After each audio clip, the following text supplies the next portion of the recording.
Hello friends, നമുക്കിന്ന് ഒരു mirror work എങ്ങനെ ചെയ്യാമെന്ന് നോക്കാം. ആദ്യം ഫാബ്രിക് ഗ്ലൂ ഉപയോഗിച്ച് മിറർ തുണിയിൽ ഒട്ടിച്ച് വയ്ക്കുക. അതിനുശേഷം തയ്യൽ മിററിൻ്റെ പുറത്തുകൂടി കടന്നു പോകത്തക്ക വിധം എതിർവശത്ത് തുണിയിൽ സൂചി കുത്തുക. ഇതുപോലെ അല്പം മാറ്റി സമാന്തരമായി ഒരു പ്രാവശ്യം നൂലിടുക.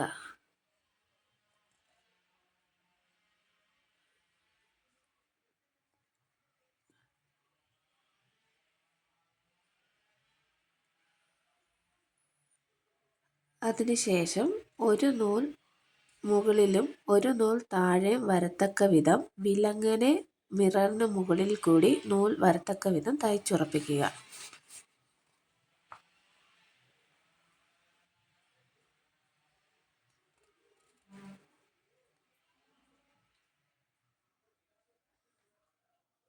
തയ്ച്ചുറപ്പിച്ചതിന് ശേഷം ഇതിന് സമാന്തരമായി അതിനോട് ചേർന്ന് തന്നെ നൂല് കുത്തിയെടുത്ത്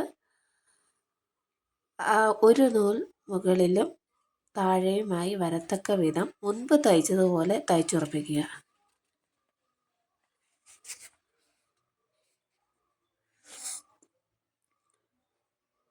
ഒരു നൂല് മുകളിലും ഒരു നൂല് താഴെയും വരത്തക്ക വിധം തയ്ച്ചുറപ്പിക്കുക. അതിനുശേഷം കോണുകൾ തമ്മിൽ യോജിപ്പിക്കും വിധം ഒരു കോണിനോട് യോജിപ്പിക്കും വിധം 4 മൂലകളിൽ നിന്നും നൂലിടണം. ഒരു കോണ് മറ്റൊരു കോണിനോട് യോജിപ്പിക്കും വിധം ഇതുപോലെ കുത്തിയെടുക്കുക.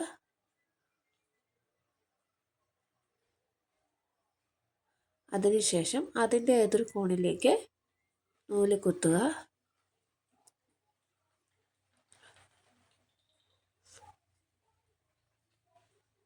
അങ്ങനെ 4 കോണുകളിലും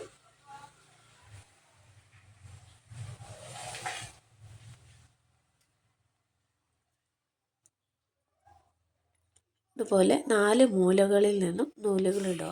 അപ്പോൾ 8 കോണുള്ള നക്ഷത്ര ആകൃതിയിലുള്ള രൂപം നമുക്ക് കിട്ടും. അതിൻ്റെ ഓപ്പോസിറ്റ് കുത്തി ഉറപ്പിക്കുക.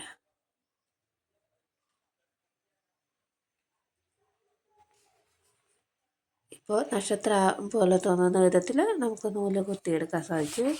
അതിനുശേഷം സൂചി കുത്തിയെടുത്തതിന് ശേഷം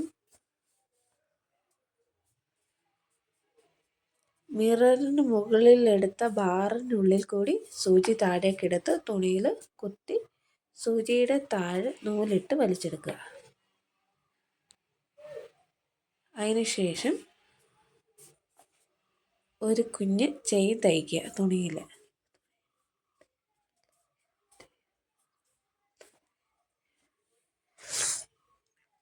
വീണ്ടും അതുപോലെ തന്നെ മിററിന് മുകളിൽ കൂടി ബാറുകൾക്കിടയിലൂടെ സൂചിയിട്ട് നൂല് വലിച്ചെടുക്കുക.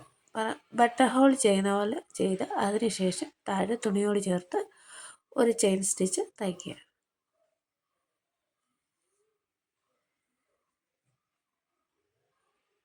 വീണ്ടും അതുപോലെ ഒരു ബട്ടൺ ഹോൾ തയ്ക്കുക. ആ തയ്ച്ച ചെയിൻ സ്റ്റിച്ചിനോട് ചേർത്ത് തന്നെ അടുത്ത ചെയിൻ സ്റ്റിച്ച് തയ്ക്കുക.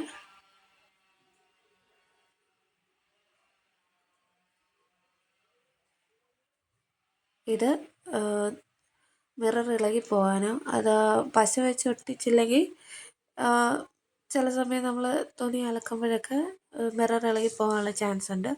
ഇങ്ങനെ ചെയ്യുവാണെങ്കിൽ മിറർ ഒരിക്കലും നമ്മുടെ ഡ്രസ്സിൽ നിന്ന് പറഞ്ഞു പോകത്തില്ല. അത് വളരെ സ്ട്രോങ് ആയിട്ട് അവിടെ തന്നെ ഇരിക്കും.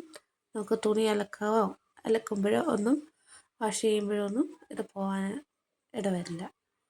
ഇതുപോലെ ഇതിന് ചുറ്റും തയ്ച്ചുറപ്പിക്കുക. അപ്പോൾ വളരെ എംബോസ് ചെയ്ത് നിൽക്കുന്ന രീതിയിൽ നിൽക്കുകയും ചെയ്യും. നല്ല സ്ട്രോങ് ആയിട്ട് നല്ല ഭംഗിയായിട്ട് നമുക്ക് മിറർ തയ്ക്കാനും സാധിക്കും. ഇതുപോലെ മുഴുവനായി ചെയ്യുക.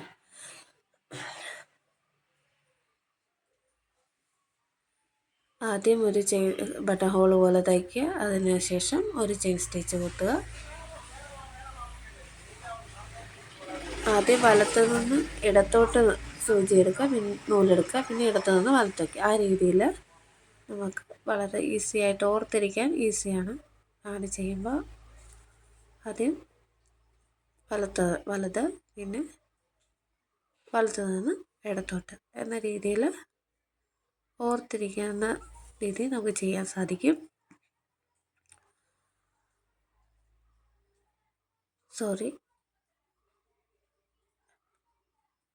വലത്തു നിന്ന് ഇടത്തേക്ക്, ഇടത്തു നിന്ന് വലത്തേക്ക്.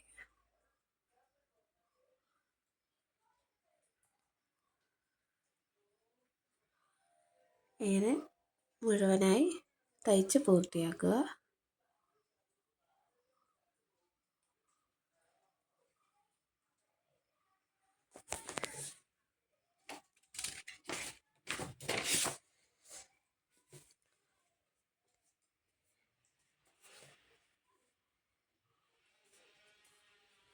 ഇങ്ങനെ ചെയ്യുമ്പോൾ അല്ലെങ്കിൽ നമുക്ക് ആദ്യം ബട്ടൺ ഹോൾ മാത്രം ചെയ്തതിന് ശേഷം ചുറ്റും ചെയിൻ സ്റ്റിച്ച് തയ്ച്ച് ഇതിനെ ഭംഗിയാക്കുക. അല്ലെങ്കിൽ ബട്ടൺ ഹോൾ ഈ സ്റ്റിച്ച് ചെയ്യുന്നതിനോടൊപ്പം തന്നെ ചെയിൻ സ്റ്റിച്ച് ചെയ്ത് നമുക്കിത് മനോഹരമാക്കാൻ സാധിക്കും. അങ്ങനെ ചെയ്യുമ്പോൾ ഒന്നും കൂടെ സ്ട്രോങ് ആയിട്ടും നല്ല ഭംഗിയായിട്ട് നിൽക്കുകയും ചെയ്യും. പെട്ടെന്ന് ഇളകി പോവോ പറഞ്ഞു പോവോ ഒന്നും ചെയ്യത്തില്ല. നമ്മൾ കടയിൽ നിന്ന് മേടിച്ച് വെക്കുന്ന ഫ്രെയിം എങ്ങനെയാണോ ഇരിക്കുന്നത് അതുപോലെ വളരെ ഭംഗിയായിട്ട് മിററിൽ ഇത് ചെയ്യാൻ സാധിക്കും. അവസാനം നമ്മൾ ആദ്യം കുത്തിയ ചെയിനിലേക്ക് ചെയിൻ കുത്തി അവസാനിപ്പിക്കണം. ഇതുപോലെ ചെയിൻ കുത്തി അവിടെ ആ സ്റ്റിച്ച് നമുക്ക് അവസാനിപ്പിക്കാൻ സാധിക്കും. ഇപ്പോൾ നോക്കുവാണെങ്കിൽ സ്റ്റാർട്ടിങ് എവിടെ നിന്നാണോ എൻഡിങ്ങോ നമുക്ക് കണ്ടുപിടിക്കാൻ സാധിക്കില്ല. അതുപോലെ ഒരു ഫ്രെയിം വെച്ച് തയ്ച്ചതുപോലെ തന്നെ വളരെ മനോഹരമായിട്ടിരിക്കും. അത് പെട്ടെന്ന് ഇളകി പോരുവോ പറഞ്ഞു പോരുവോ ഒന്നും ചെയ്യില്ല. നല്ല സ്ട്രോങ് ആയിട്ടിരിക്കും. ഇനി ഇതിൻ്റെ അടിവശം നോക്കുവാണെങ്കിലും ഒരുപാട് നൂലുകളോ അങ്ങനെയൊന്നും ഉണ്ടാവില്ല. കറക്റ്റ് ഒരു വട്ടത്തിൽ മാത്രം വളരെ ഭംഗിയായിട്ടിരിക്കും. നമുക്ക് അസ്വസ്ഥത പൊട്ടിപ്പോകുമെന്നുള്ള ഭയം